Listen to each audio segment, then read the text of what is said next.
नमस्ते महर्षि। आज मैं शब्द पे डिस्कशन हुआ, तो एक प्रश्न है कि भावना योग के चलते अहम ब्रह्मास्मि, मैं ब्रह्मा हूँ, मैं आत्मा हूँ, और नार्सिज्म के चलते मैं सबसे बड़ा हूँ। एक मैं स्वयं को स्वयं से जोड़ रहा है और एक मैं अपनों को दूर कर रहा है। तो महर्षि प्रश्न ये है हमारा कि किस मैं को पकड़ूं। अगर स्पिरिचुअलिटी में देखें तो अहम ब्रह्मास्मि के मैं को पकड़ते हैं तो लोग गौ समझने लगते हैं, मैं ब्रह्मा हूँ, फिर फायदा उठाने लगते हैं। और नार्सिज्म के मैं को पकड़ें तो अहंकार की दीवार खड़ी हो रही है। तो जीवन में उसका परसेंटेज क्या हो? नार्सिसिज्म को हेल्थी भी नार्सिसिज्म कहते हैं। उसके दो पार्ट्स हैं, पहला हेल्थी है और दूसरा है बैड।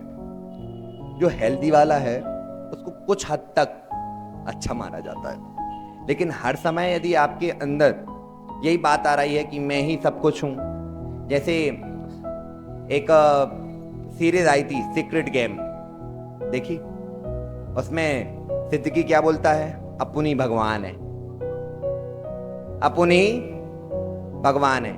यानी सामने वाले व्यक्ति के अंदर अहंकार बढ़ चुका है, वो सामने वाले को कुछ भी नहीं जानता। अदर पर्सन कीड़े मकोड़े हैं, कभी भी पकड़ो मसलो फेंक दो।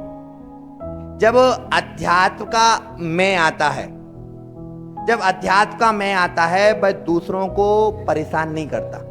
वो अपने अंदर बात रखता है कि मैं ब्रह्मा हूं, मैं ही परमात्मा हूं, लेकिन मैं किसी का करता नहीं हूं, मैं किसी को बनाता नहीं हूं।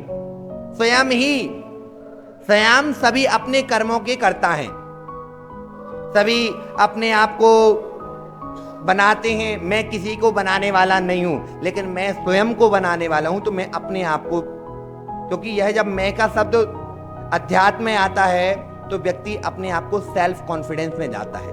इसमें इसे सेल्फ कॉन्फिडेंस कहेंगे।